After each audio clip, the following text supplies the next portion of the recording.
Are you like, you're still getting students online? Yeah, I'm just posting their stuff online.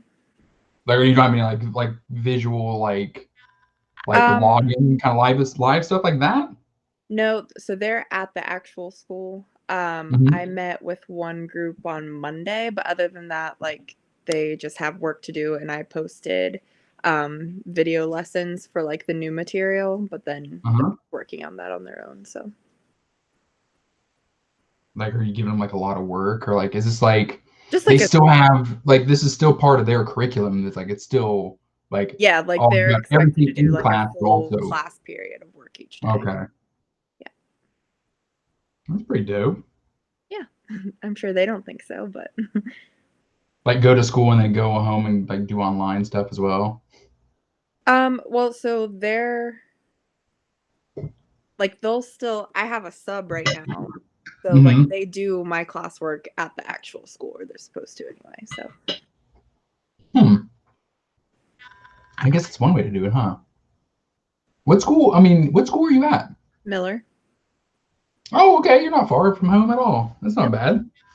Nice. Yeah. Well, let me tell you, this is like the one book I want to talk about. And the Okay. hardest thing about this book is I wanted to condense it. I want to say, like, hey, let's talk about the first four issues. And I looked at it, I'm like, oh, the fifth issue's so good.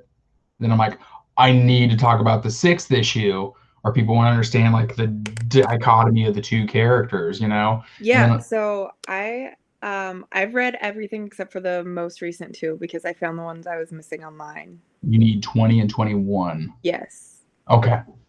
So those are Well, the I two I was have. not planning on going that far Yeah. because I feel like I talk way too much, and I really don't want to. I want to give a lot away just to get people enticed in this book, Right. but I don't want to give away too much for like, well, shit, he just told me the whole story. You know what I Right. mean?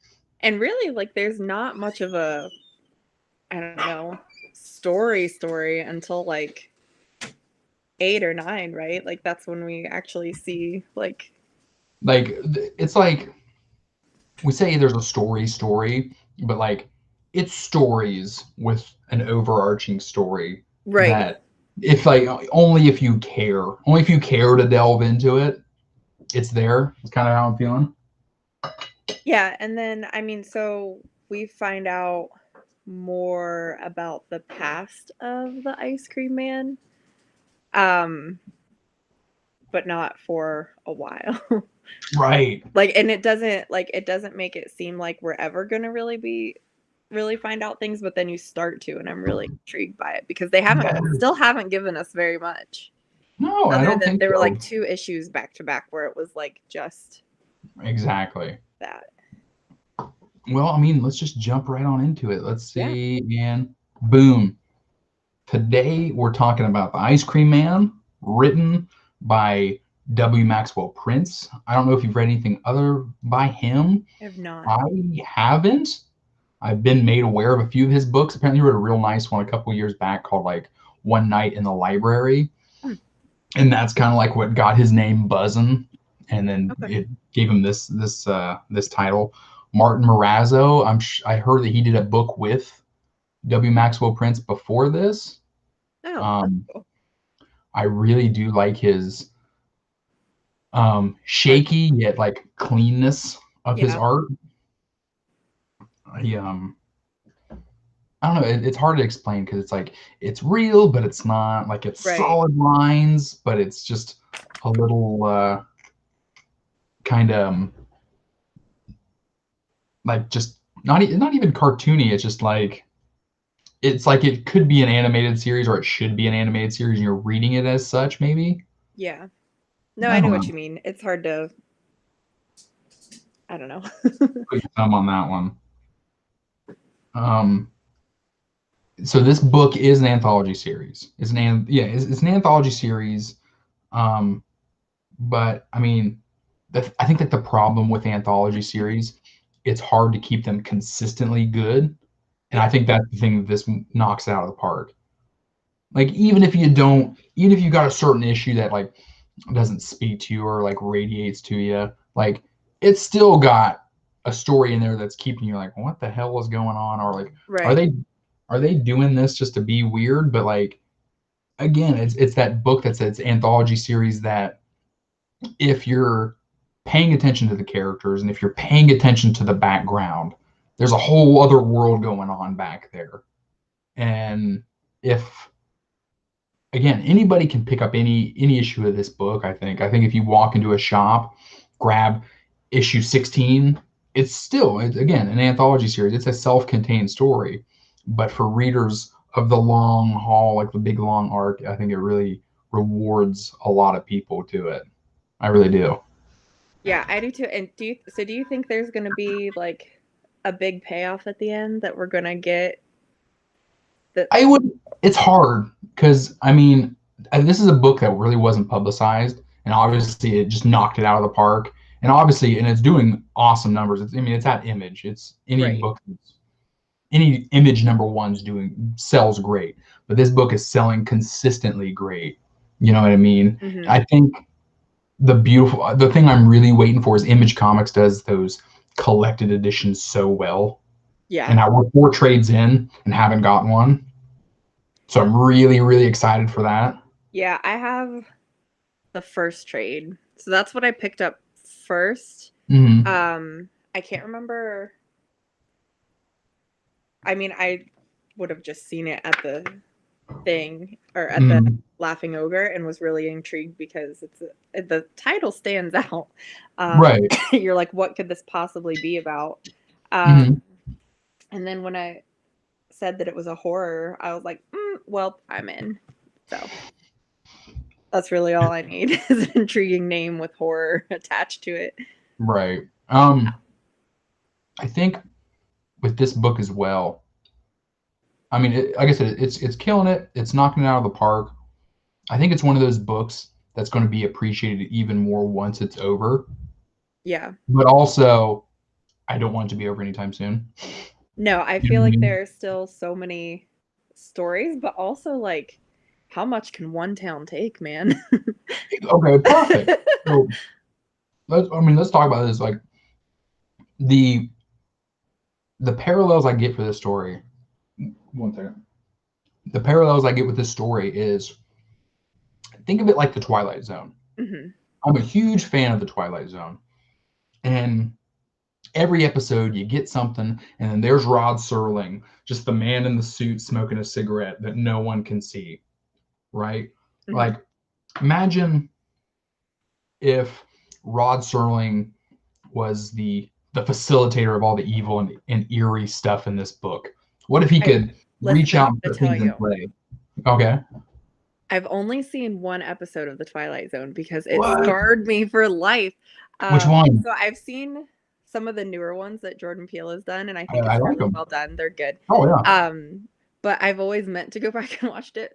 Mm-hmm. But I was probably 9 or 10 years old, and I was at Lauren's house, and we used Uh-huh. to just love to scare the shit out of ourselves for no reason. Like Yeah. we would watch these things. So we were like alone in the middle of the night, and it was the episode where something's on the wing of the plane. Oh, the William Shatner episode. Yeah. Yeah, so like the face pops up in the like window at the end, scarred me Uh-huh. for life. We were both like, nope, turned it off. Pretty sure we turned on SpongeBob because she had satellite, so you could watch cartoons at like any hour of the day. But it was like 3 a.m. and I still just like that. That's all I remember. Like I feel like I remember that episode so vividly, and that's really all I've seen. And I think I saw something where like someone walks into a room and there's like a family sitting watching TV, but that's really that might be a dream. I don't know, but I remember the plane one very That was my vividly. own So Twilight Zone, right? No, I love nice. good. I absolutely love the Twilight Zone, and Jen and Aubrey, I think it was last year for Father's Day, got me all of them on Blu-ray. And weirdly enough, so as soon, you know how it always is. As soon as you get it, they put them all on Netflix. Right. So, but like I've gotten Aubrey into it, and she likes them too. And it's yeah, if you can like fathom how hard it is to get a 9-year-old to sit and watch black and white. Yeah.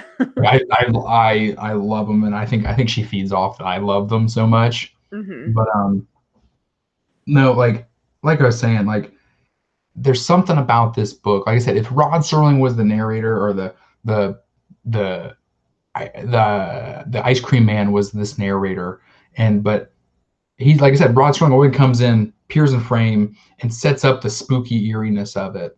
But in this case, he's pushing things, towards a nasty car wreck at the end. You know what I mean? He's pushing that impending doom that is eventually coming.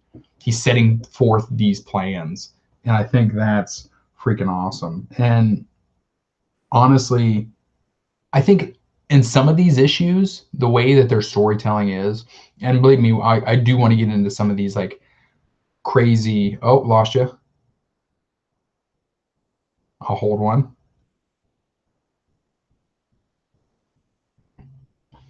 Oh, I see you. Hold on, I got you. Oh, You all hear me? right now.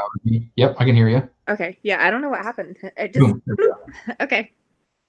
What I think is awesome about them is I don't want to get into like the structure of some of these issues because some of the things they do in them, like how the book is made, is Yeah, like next level. so cool. Like I've been reading books for 20 years and like some really really cool stuff in them. But I think if some of these issues are so good and the art is so well and it's so drawn so well that there could be like no dialogue in some of them, and you There's would still get that creepy, eerie feeling about what you're looking at. Yeah, and there actually is, I can't remember. It was one I was missing that I read today. There's one that has very little dialogue and it was still like Mhm. a full complete story. And it was really well done. And I think like with that being said, I think like just looking at what is on the page and what becomes next of it's like that existential doom or dread that you have while you're reading the book, and I Yeah, think it's awesome. And especially there will like I be said, I think, little go ahead. no, I just think it's so well done. I just think that it's such an obvious thing that just hasn't been done, or if it has been done, it's just no way been done in this manner that's so well.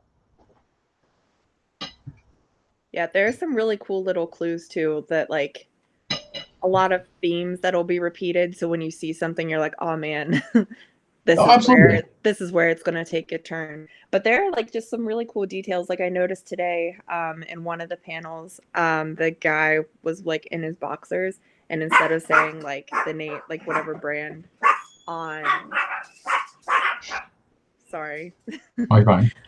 what instead of saying that like brand of the underwear, it said ICM on it for ice cream man. And Oh, there was believe me. something, there was the one with the jacket, and in the Mhm. label in the Right. jacket, you can see ICM, and I just think it's really cool that like and they're associating these objects. Oh, I mean, this is little things in the background. Like I've seen ones where they open drawers and there's a box of ICM matches in there, or Yeah. on the TV, there's an ad on the TV, or someone's got like a billboard in the town or something like that. And also like to talk about like this the terrible things that go on. If we can agree, I think all of this takes place in the same town. Yeah, I mean, it definitely seems like it with a few exceptions, like this one just off the top, because sometimes they'll tell you that it's taking place in during a different time frame, so we get some time Right. jumps. Exactly. So like this one clearly, and I think it starts, yeah, it says 1919. Hmm. Those are the parts where we're getting a little bit more background as to who Right. this guy is and might what else might be going on. The first half of this is also in Spanish, which I thought was Oh really yeah. cool because they were just like, do with it what you will. And there's a little byline in here that says, "Need help with Spanish? Google Translate works like a charm," which no, it doesn't. Don't trust Google Translate. Or you can email wmaxwellpress@gmail.com for help Now with your Spanish. that's issue 10. Yes. So issue 10, the beautiful thing about that is if you do pick up the trade, they translate panel by panel for you. Oh, do they? Yes. I wonder if Just it does it in the back of this. I just read it just like those little touches. I was able, like between my high school Spanish and being fluent in French, like I could get Mhm. the gist of it. So Right. I just read it in Spanish. That's cool though. It doesn't do that in the individual, Oh, like okay. in the single issue. I double checked to see if I missed it at the back, but it's not. Um, but yeah, I mean, there's no question about it. I absolutely freaking love this book. This is one of those books that whatever stack I pull up from the comic book shop, it's one of the first ones to get read every time, no question. Well, and I feel And like it's nice because even though there's a lot going on and a lot of the things are dark, you kind of just have to take it for what it is because you don't have all of this explanation and world building that it's kind of just like you can escape into it for a little bit because they don't like there are things that you don't know and you just have to go with it so you don't right, overthink everything. no, it's a book that it's creepy, it's eerie, but you don't have to put a lot of thought into it. You don't really have to turn your brain on for it. I think really the only time you turn your brain on is when you're an avid reader of this series and you're looking for things. Yeah. I find myself doing that a lot. But um honestly, so let's just jump in. Let's go issue 1, right? First issue. What are we calling it? This one was Raspberry Surprise, first book, right? Starts out, kids walking down the street, right? Little pudgy kid. He's walking to the ice cream man. You see all these kids with their parents at the ice cream truck, which, I mean, did you ever have to take your parents to the ice cream truck, or did you ever just run up by yourself with whatever dollars you had in your hand? I've only seen like the ice cream truck like 3 times in real life. Like I feel like it just like it never like it wasn't a huge thing here. Like I know that I've gone to one a couple of times uh, or heard it, but like not very many my my parents told me that when the ice cream truck was playing music, that was when he was out of ice cream. times. I That's mean, how that's that was. one way to do it. Yeah. Um, no, then you see it.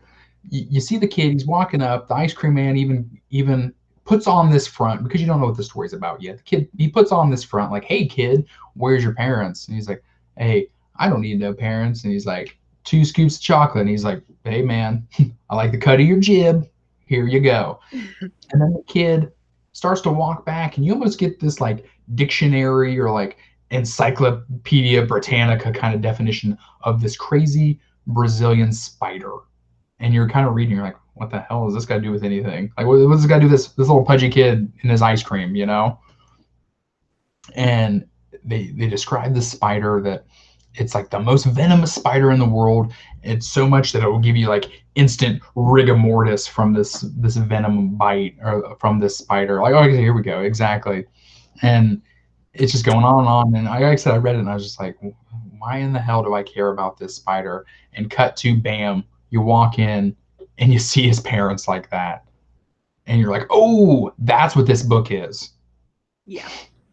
Yeah, That it was does not take long to figure out what this book is because you're like, oh, the kid's living with his dead parents.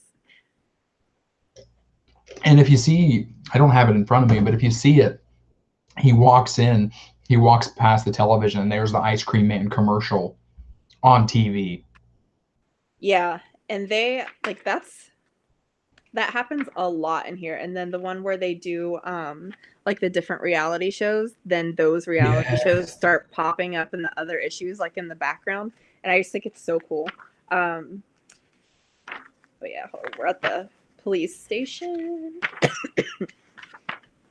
I missed it somewhere, but yeah, it's they like to do that a lot, and I think it's really cool. Exactly. And like I said, we get to that, and then, hey, okay, so this kid's got some stuff going on, right? We eventually get to the detectives. They're telling you, hey, um, they're talking about other cases in the town, like, oh, old lady Henderson said her cat got eaten by a werewolf. Well, I guess we'll go and investigate that. And then the detective, the female detective and her partner go to the little boy's house. Male detective, right off the bat, spider, boom, done. Right? Yep. And then you turn the little boys in the backyard looking for a spider, and then there's this werewolf, and you see the clothing on the werewolf after this big scuffle they have. He turns back into the ice cream man. And being this, and we do see throughout the series, his style alters during whatever maybe time period or kind of like region or whatever he's trying to like emulate, but we don't ever see him really turn into like a different creature, you know, kind of thing like that. So again, this right alone got me hooked. Like, okay, I'm thinking, hey, this is a book about a guy who can change into stuff. Got it. Yeah, and Totally. then that's it. Exactly. And then I wanted to highlight this page too, because I absolutely love this page. After this big scuffle, and she gets attacked, and he gets attacked, her partner's dead, and she's like, "What's your name, kid?" And he's like, "Brian," and she's just like, "Fuck you, Brian." I thought that was hilarious. I had to make sure I put that one on there because I Yeah, don't I have you love that. roll them. That was like my favorite panel of the week when I read that. But like I said, like learning like that a comic can give you like the sense of feeling of dread or unease. It's a hard thing to do now unless you're actually just actively seeking out horror books. You know, and this book isn't just horror all the time, but regardless, you're going to get this uneasy feeling from when you put the issue away. You're not going to walk away with it cool. You know what I mean?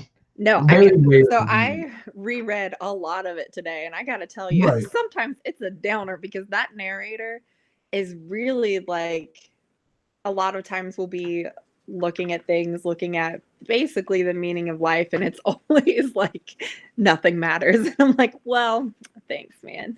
Well, That's I like that you said it like that.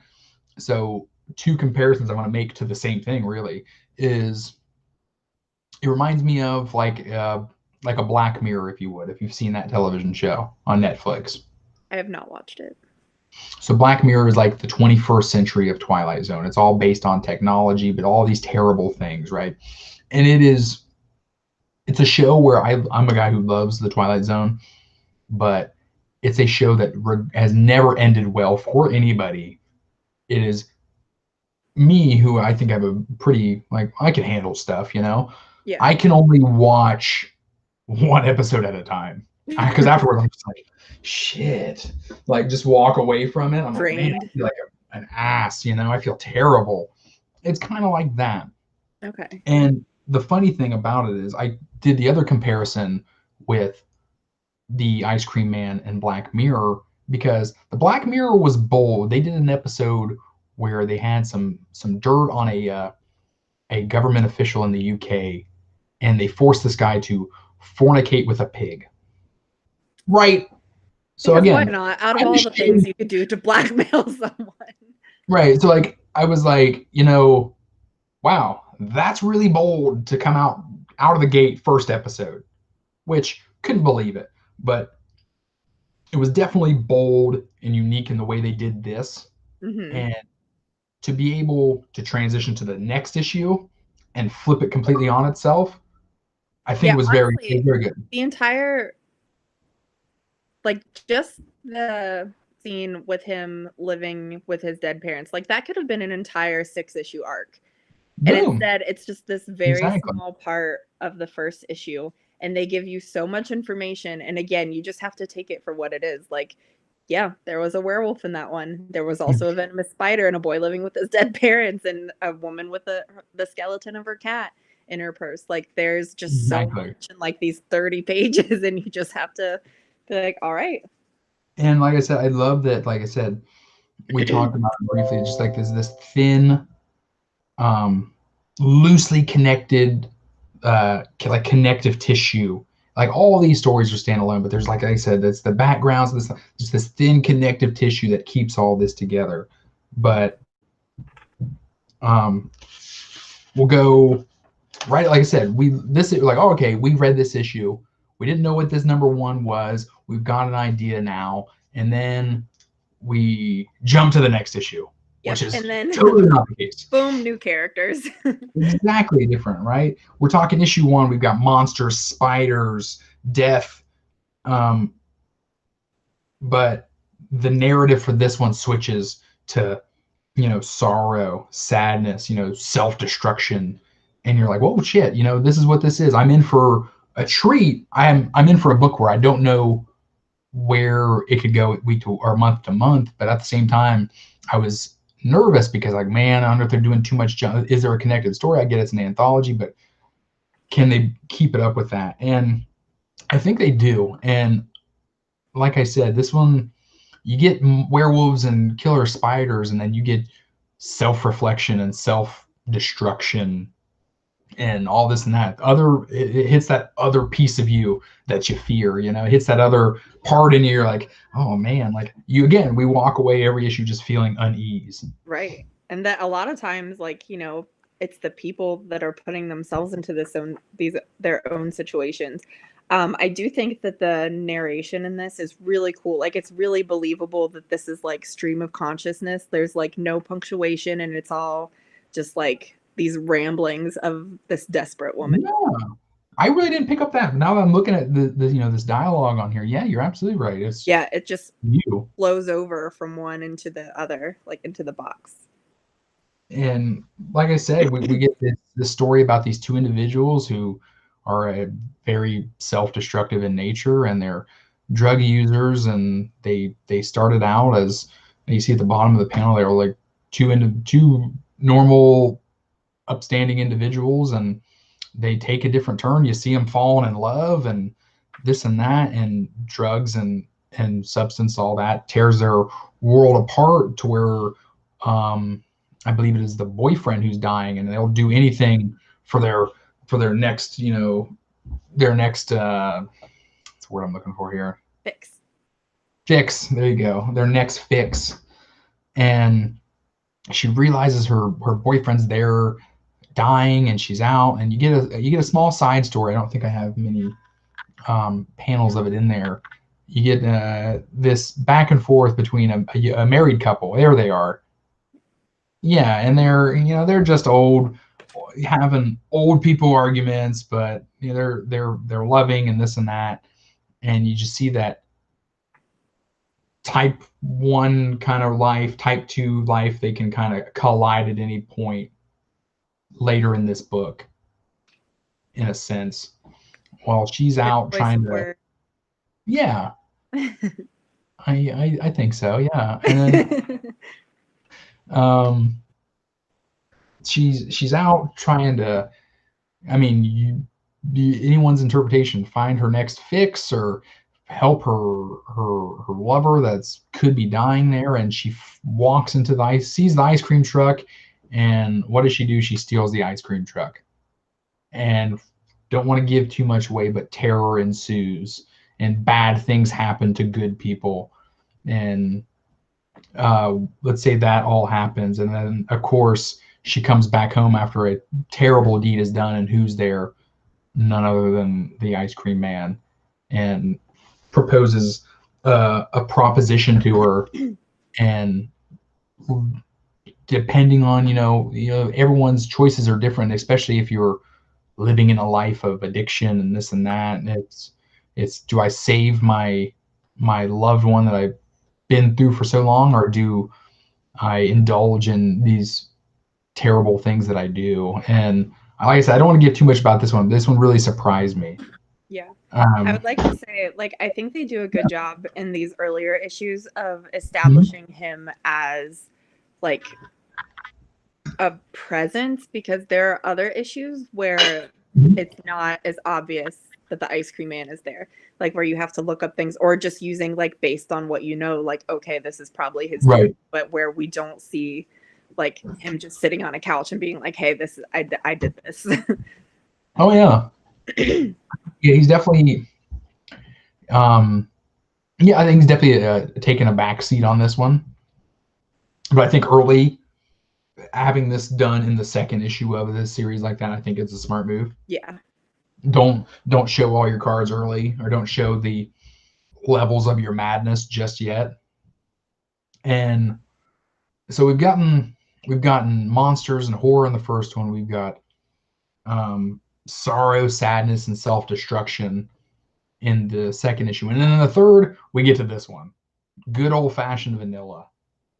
And this one, I can't say I loved it, I can't say I hated it, but it was interesting. It was different. I'm in the same boat. So if I had to pick, like, I don't want to say it's my least favorite issue, but it's not my favorite issue. Like, I didn't, yeah, I'm somewhere. in the middle. Like I enjoyed it. The ice cream man is really present in it, which I think is good. Mhm. Like I said, especially for the beginning, and then things take a turn. It's this issue to me, like I said, for the craziness, I loved it. I'm not saying it's my favorite issue. It's definitely bananas. It's let's see, the Beatles practically show up, the yellow submarines in it.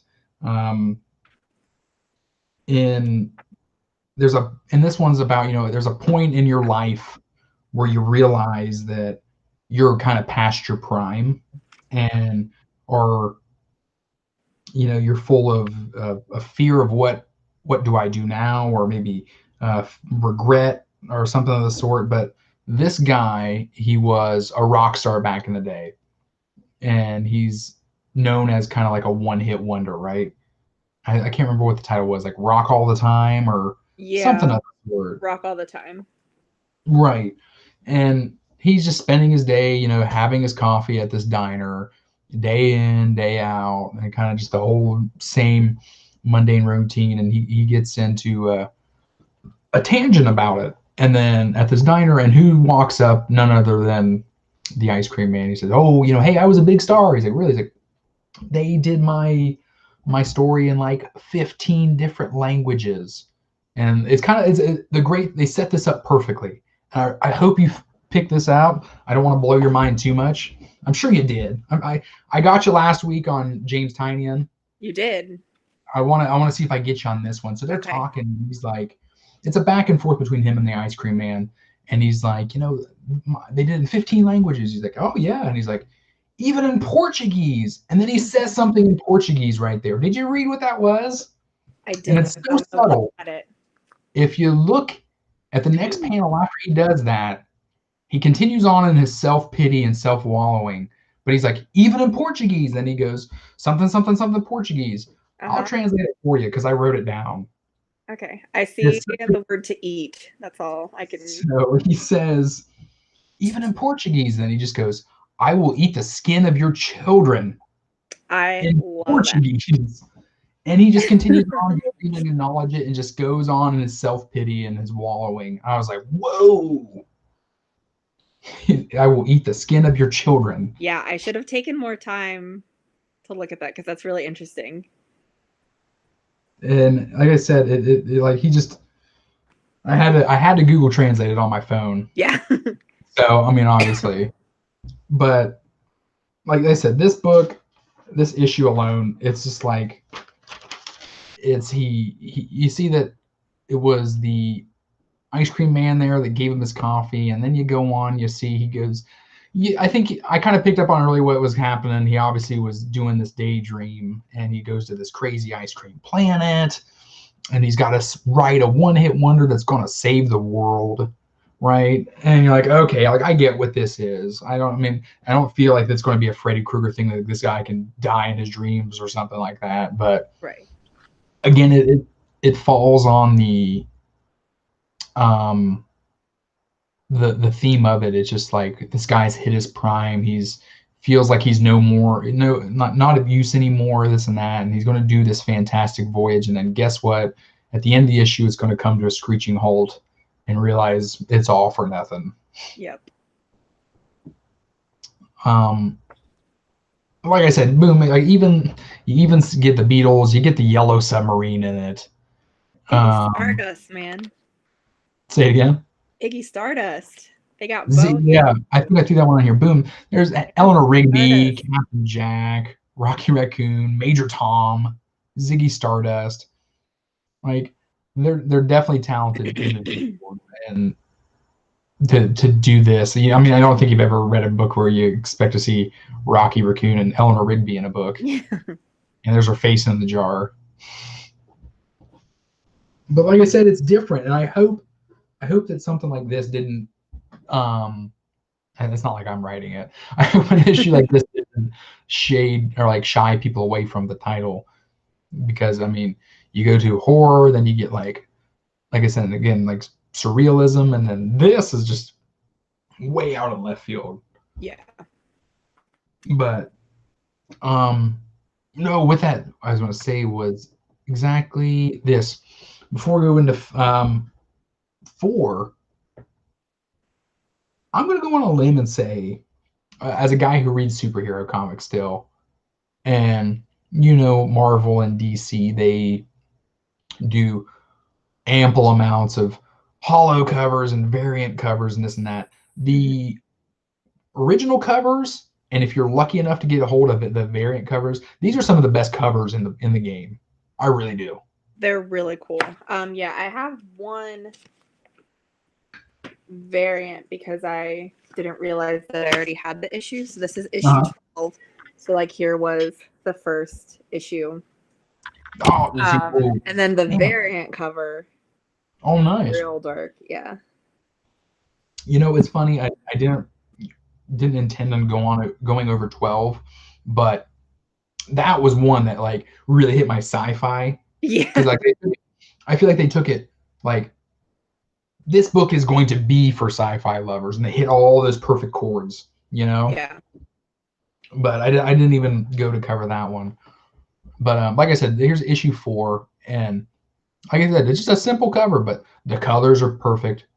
Like I said, every cover they do is just awesome. I love them. And I got into the game a little late, and I had to buy the first trade, but then I have every issue after that. And actually, I don't know if enough people at my comic book shop get it or not. We don't have much access to variants unless I buy them myself. But I'm getting 30 now. I can't go and just like start buying variants for all this stuff and a regular issue. I just can't do it. Nick Gardner just ordered volume 1. Awesome. Good choice. Such a good book. Good choice. Anybody that's watching it happens to work with me or live near me, I will be more than willing to let someone borrow these books. I love them. Yeah, same. I have most of them. I'm missing a couple, and they're hard to find sometimes. I believe it. And like I said, we were talking about covers alone. That issue 20 went to a 5th printing because people keep buying the 4th or the 3rd. Yeah, it's insane. I understand people buying it because of the story, or people buying it because they're big first appearance of a character in it or something of the sort. But just it speaks to the quality of these covers that they're still selling. Yeah. But let's see, issue 4. We get into this one. This one's gets more to that realism, but also gets to the craziness of it. Do you know what the title is? Every Good Boy Does Fine. Do you know what that is? Is that what it is? No, I don't. Yeah, so those are the basic notes, like when you're first learning music. That's the acronym that you learn. So it's EGB. Oh, really? So Every Good Boy Does Fine. My grandpa taught me that when I was like 7. Oh. But yeah. No, I didn't know that. That's awesome. Yeah. So it's like the first set of notes that you learn. It's like the mnemonic device to remember. I gotcha. Yeah, okay. And then face, like FACE, those are that's the other set of notes that goes in between. You're teaching me more than anything now. It's very vague because I don't remember specifics enough. I remember it came in handy when I took a piano class in college, but learned it very young, so it's always stuck with me. Teaching me something now. And face, there he is, Chris Jones. Face. Yep. Chris Jones serenades the ladies on the guitar. I'm certain of it. A good friend of mine. This one was, again, we get kind of back toward the realism of this one. I did find it kind of crazy that you and I, knowing each other for 20 plus years now, the best friends that lost each other were Chris and Joel. And I had a best friend growing up named Joel. That was kind of odd. I was like, oh, Lord, okay. But we'll assume it means nothing. Right. It's just a this was written like 2 years ago. It's done in past. He's getting ready for Joel was getting ready for Chris's funeral. Mm-hmm. And he's having some doubt. They link up later, and the dad that abandoned Chris as a child is there at the cemetery, and if I'm not wrong, is Joel like an expecting father? His wife is very pregnant.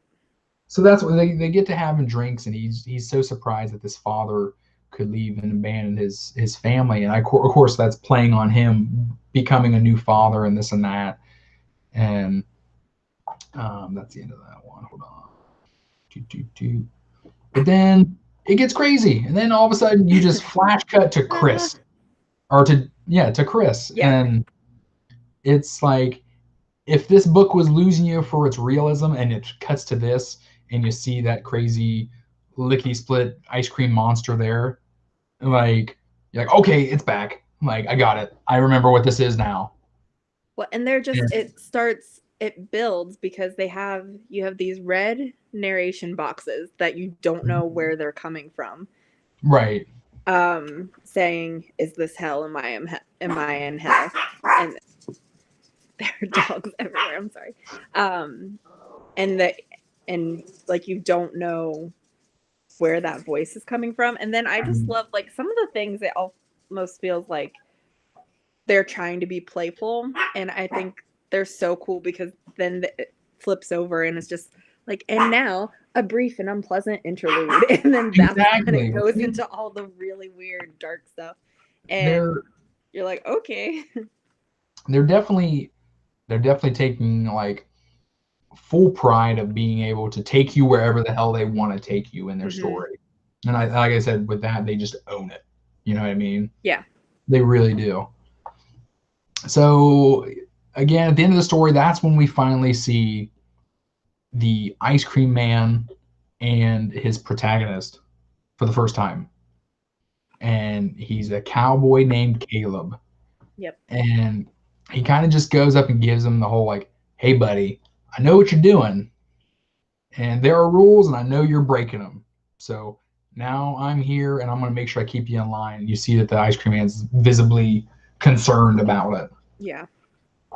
And um, where am I at here? Let's see. Oh Lord.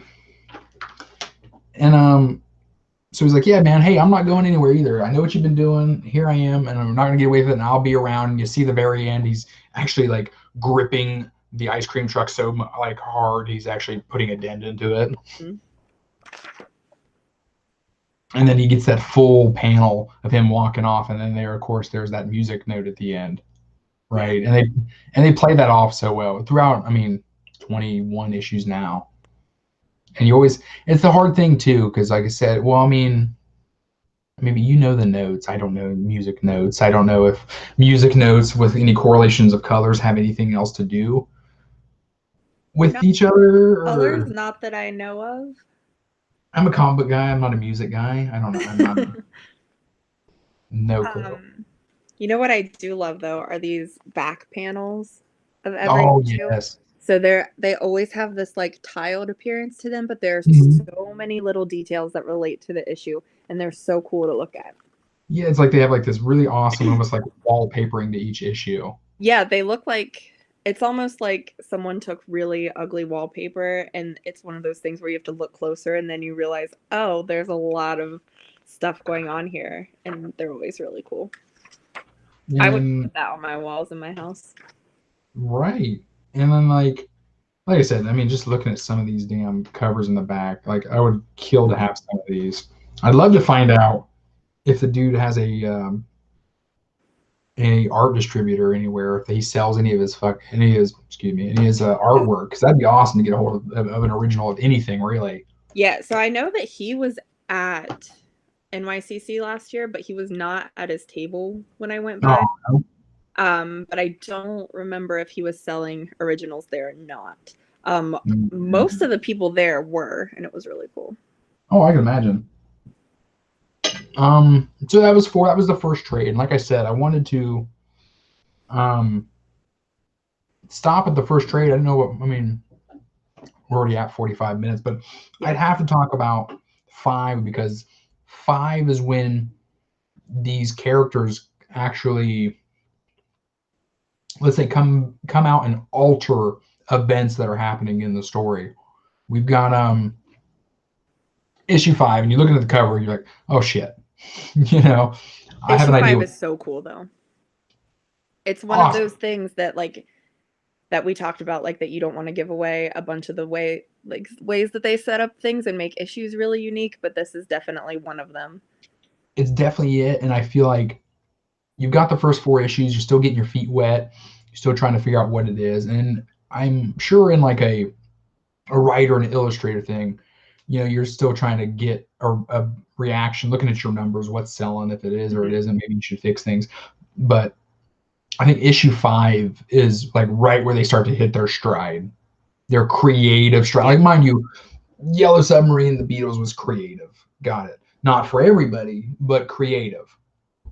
But this one was really, really awesome. And as you can tell, it's a man that's committing suicide.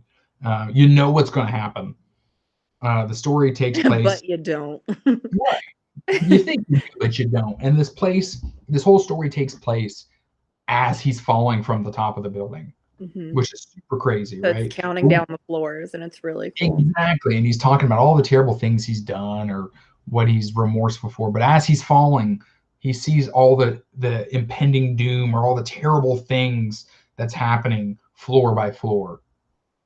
And I mean, I don't even need to explain something. You see, there's a damn vulture pecking people's eyes out and chopping their heads and all this and that.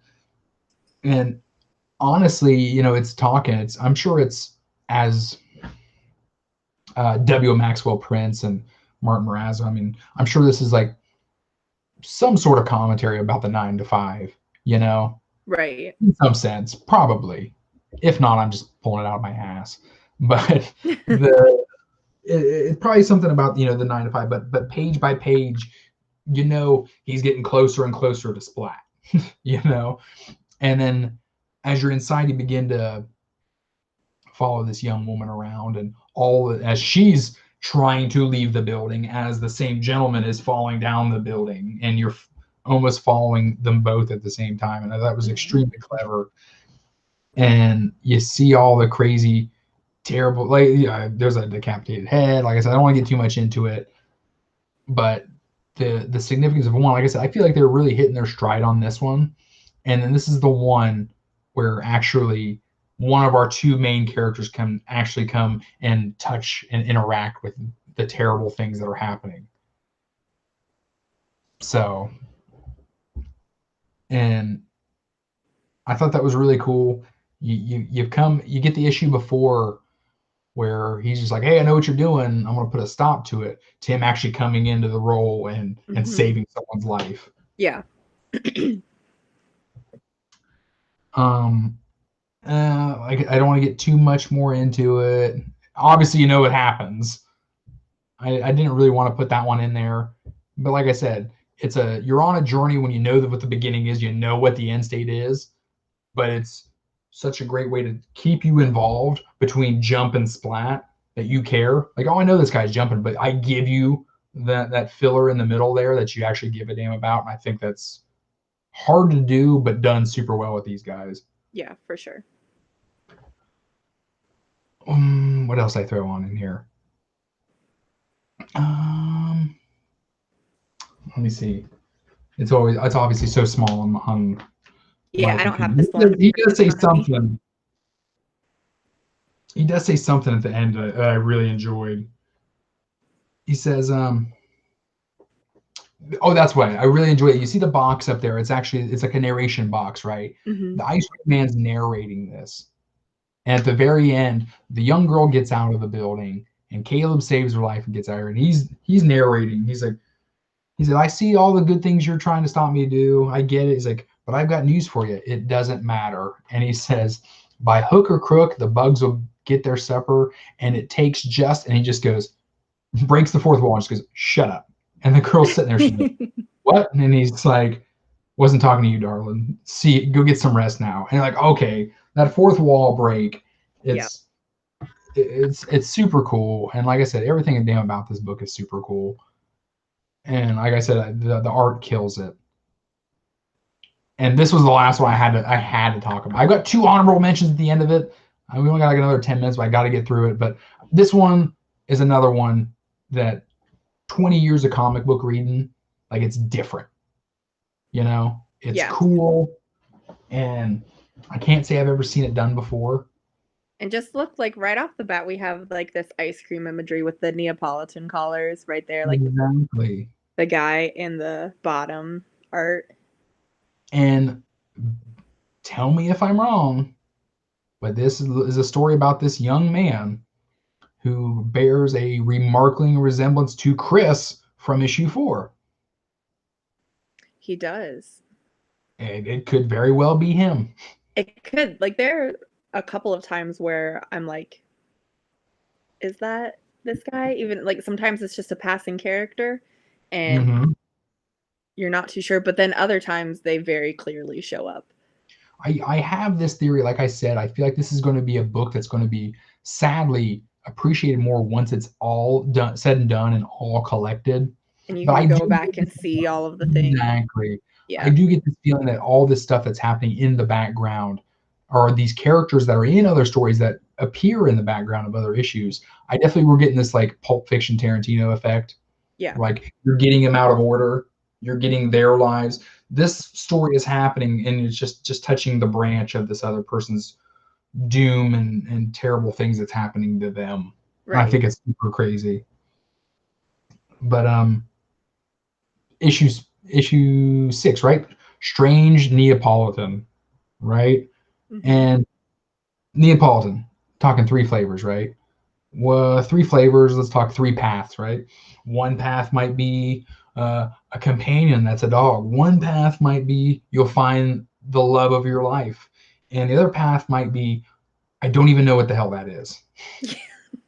It's insane, and or even obviously the craziness, but that third path could be nothing. Obviously, there's terrible things and things that happen, but this it's wild. And I wanted to ask you, so how I already saw that one. Okay. How did you read this issue?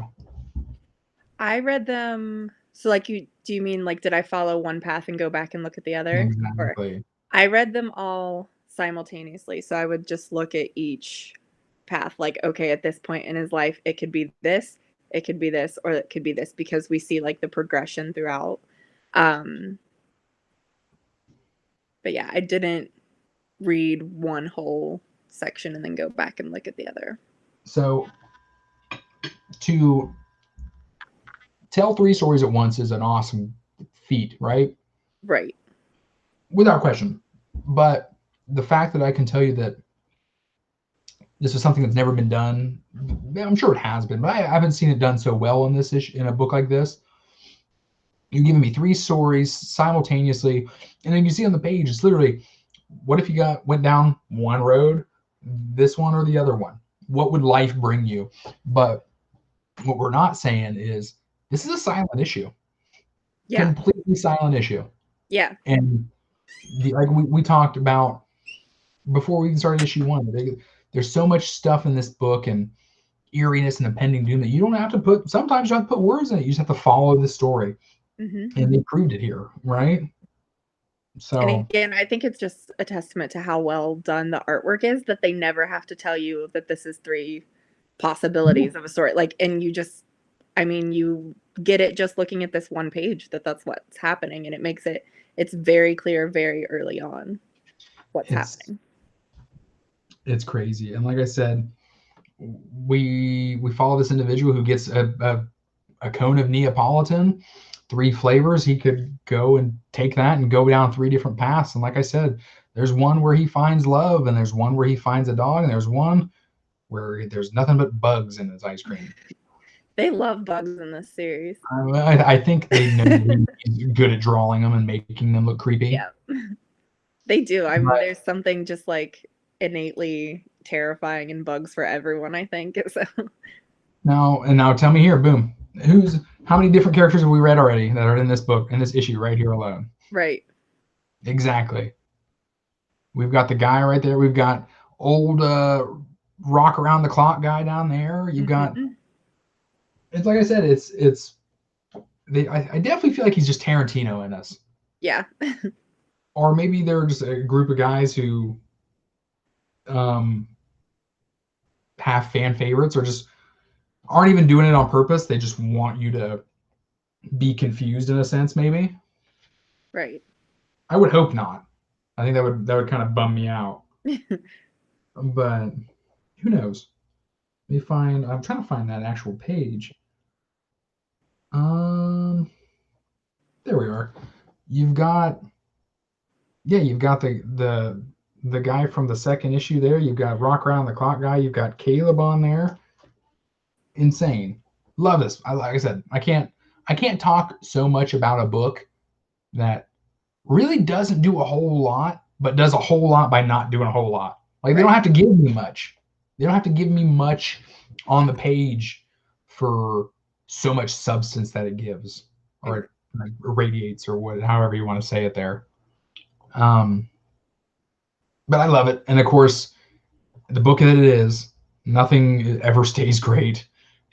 Terrible things happen no matter what, and I won't even begin to start narrating the chocolate path, if you would, because it's just bonkers. Right.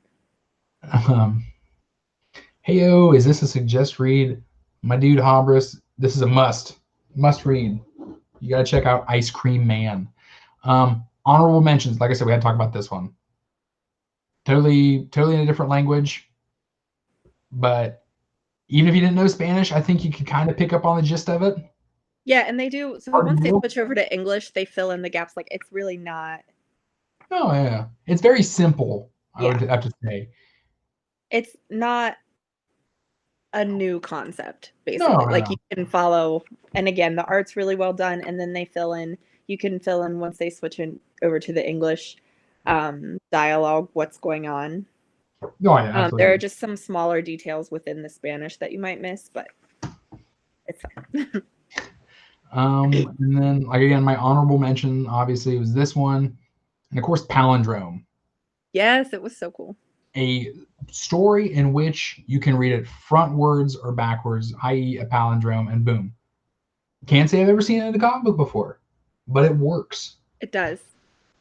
I mean, it's not the most engaging story in the world. It's not like nothing that's going to really blew my socks off or anything of the sort. But again, it delivers what it does, and I can't Mhm. say I'm ever reading another book that's done it. Honestly, And some cool spooky artwork in this one too. absolutely. But those are the other two that I wanted to mention. I didn't want to get too because I knew, but you told me last week you hadn't read absolutely all of them yet. Yes, But so like I said, I filled in today, so it's only the two most recent ones that I haven't read, mm, and that's because I was going back and rereading things today, and I didn't get to those two, unfortunately. But I get you. I really loved the crossword puzzle issue. I thought was really cool too. Crossword puzzle issue. Oh yes, yes, yes. And he thinks him and the between him and his wife, right? Yeah, yeah. So Yes, she feels neglected because he spends all this time working on these the crossword puzzles. crosswords. And then so they do something that like they actually I thought they were going to go into this like horror movie trope, like this thing that I've seen in like Oculus and the autopsy of Jane Doe, just Mhm. off the top of my head, where um I don't know, I guess I don't really want to give it away. But like so I thought they were gonna do one thing and then it ended up being more surprising that they didn't do it than it Exactly. would have been. You expected them to do the horror movie trope terrible thing, and they don't, Yeah. and you kind of liked it more. Yeah. You know, I really loved the space story being the Yeah. sci-fi thing. It gave me like those like alien kind of like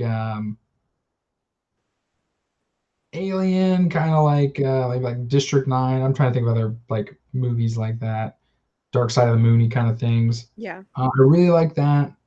Of course, the one story where we do in fact get backstory on both Caleb and the Ice Cream Man. Yeah. I thought that was really Who even cool. has a name?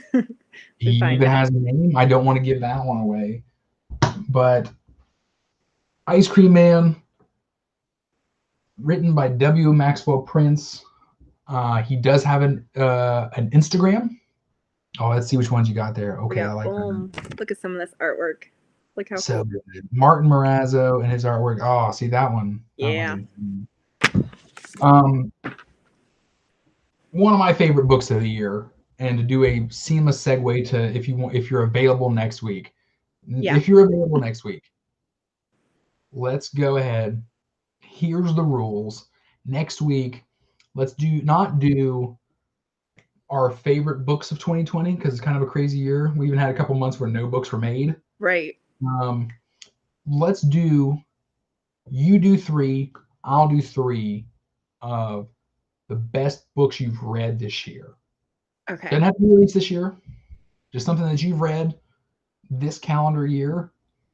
And Okay. then we'll go kind of three, your two, my two, your one, my one, and then Perfect. see We if can we do that. can. I think that I want to do didn't want to do like top 5 or 10. I think we'd probably get a little bit over an hour on that one. Yeah. But be a comic doesn't have to be a comic. Be whatever it is that you've read this year. I think that would be good. Yeah, we can do that for sure. Um, I don't know what the next weeks look like, really, to be honest with you. Next Wednesday's the 16th. Yeah, I'll be actually take leave next week. I'm actually going to be in town on the week of Christmas. So I don't know if we're doing that. It's like the day before Christmas Eve. But I think that'd be fun. I do yeah, like not books that came out this year, just what you've read this year. It can be a trade issue, an actual book. I think that'd be dope. Oh, I've read a lot of books this year. We don't even want to get into that. Well, I mean, if it's worthy of bringing it up, I mean, absolutely bring it up. All right. Again, I'm Chris, my good friend Allory here. We talked about Ice Cream Man. I love it. I think Allory loves it. I I think love it. Allory I love enjoys it. it. Yep. I now have an active subscription, so instead of Oh, just trying to pick up random issues. so who'd you get a subscription with? Atomic Empire. I'm not sure. I really just Googled like where to get them because I used to have the one through Image and the one through Marvel, and they all shut down their subscription services. Mm, Um, but this one has a bunch of different titles that I can get. And so, because I can only make it up to Columbus so often, and then I don't always have all of the back issues that I've missed. So, I did in Japan. I did Midtown Comics for a little bit. I made them do my frequency just once a month. It was a little too much when it comes to Japan. yeah. EFAW is another one. Tango, Foxtrot, Alpha, Whiskey. They're another one that will let you set up subscriptions as well, and the shipping's pretty cheap. Okay. But and then again, I was in Japan. I was just tired of waiting on my books, so I just did Comixology. Yeah. So, Allory, thanks for talking comics with me. You're the Yeah. highlight of my week. I appreciate it very much. Thanks for having me. It's fun. Awesome. I'm doing a live video. I'm not doing a live video. I'm gonna do a video this Friday. No clue what I'm doing it on. I haven't picked up my books.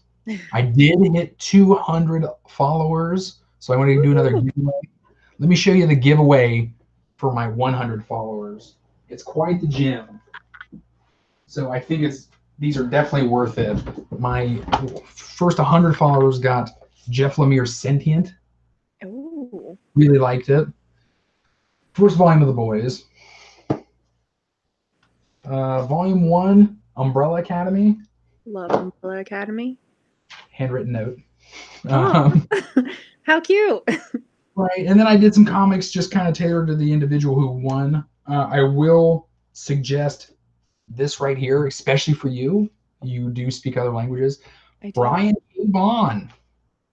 I His mean, he could Barry. put his name on a lunch bag and I would buy it. Like, This was a web comic that he couldn't get the money to publish it, so he went to Robert Kirkman and told him that he would write an issue of The Walking Dead, and he published it. that's amazing. And these books are absolutely different. They're a little bit longer, and they read horizontally. Oh, And it's barriers. I'll just give you a little tidbit. It's about individuals who live in Mexico and aliens. And we're talking about barriers and a multitude of senses. If I can leave you with that little sprinkling, that little tidbit. Okay. That's Brian, a really good blurb. You've got me very 5-star blurb. awesome. Allory, again, I appreciate it. I look forward to next week. I'm going to be thinking all week about what my favorite books were I this know year. that's a lot to narrow down. All right, Allory, thank you again. I'll see you later. Yeah, bye. Have a good evening. Thanks, guys.